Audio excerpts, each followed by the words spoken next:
कश्मीरी हिंदुओं के पहले रक्षक और उनके हित के लिए सबसे बड़ा बलिदान देने वाले थे सिखों के नवे गुरु, गुरु तेग बहादुर जी। गुरु तेग बहादुर जी, जिन्होंने कश्मीरी हिंदुओं के लिए अपने प्राणों की आहुति दे दी। उनका जन्म 1 अप्रैल 1921 को अमृतसर में हुआ था।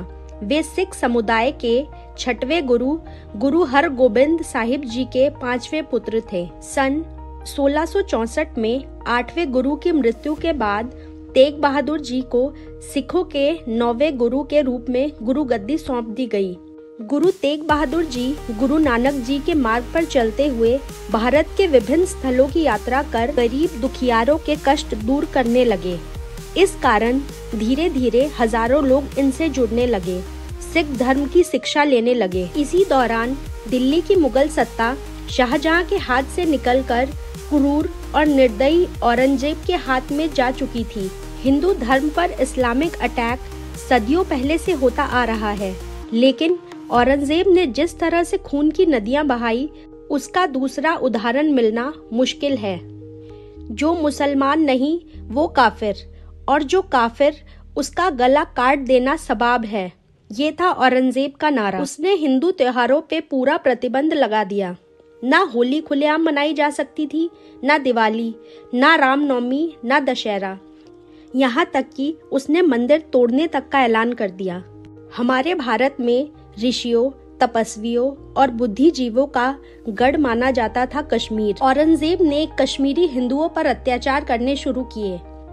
उसने ऐलान करवा दिया कि सारे कश्मीरी पंडितों को इस्लाम धर्म कबूल करना पड़ेगा और जो नहीं करेगा उसे सरेआम मार दिया जाएगा।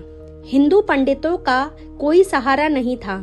25 मार्च 1975 को पंडित कृपाराम जी की अगुवाई में पंडितों का एक जत्था अनंतपुर साहिब गुरु तेग बहादुर जी के पास पहुंचा।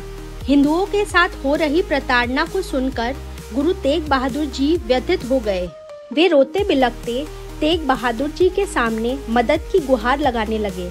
तेग बहादुर जी के पुत्र श्री गोबिंद सिंह जी भी वहां थे। उन्होंने अपने पिता से इस समस्या का समाधान पूछा। गुरु बोले, कमजोर बनी इस कौम में नई जान फूंकने के लिए किसी न किसी महापुरुष को तो महाकुर्बानी देनी ही होगी। पुत्र गोविंद बोले, तो आपसे बढ़कर महापुरुष इस दुनिया में कौन है भला? अपने 9 साल के पुत्र के इन तेजस्वी शब्दों को सुनकर गुरु तेग बहादुर जी गदगद हो गए।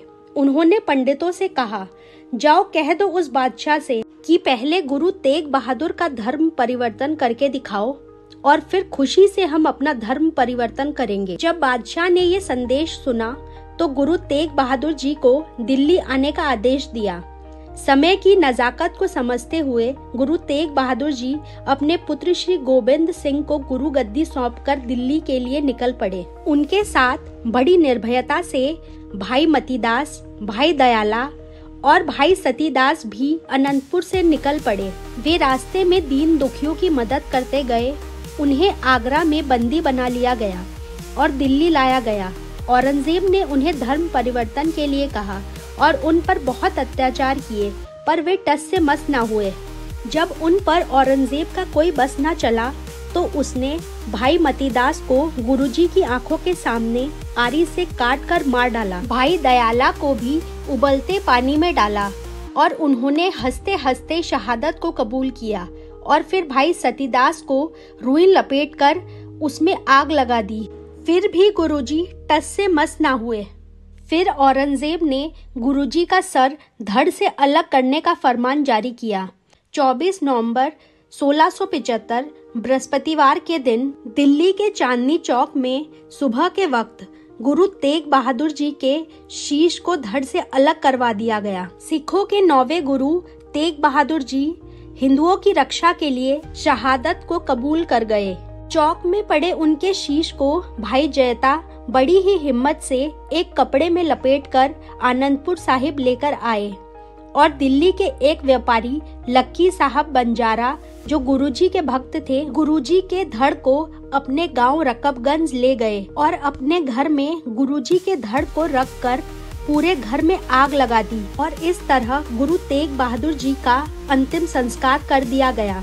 गुरु तेग बहादुर जी ने औरंगजेब के गुरूर को चूर चूर कर दिया था। सिख धर्म के गुरु ने हिंद की चादर बनकर एक अधर्मी शासक को अपनी औकात से रूबरू करवाया था। उनके इस बलिदान को हमारा देश कभी भूल नहीं पाएगा।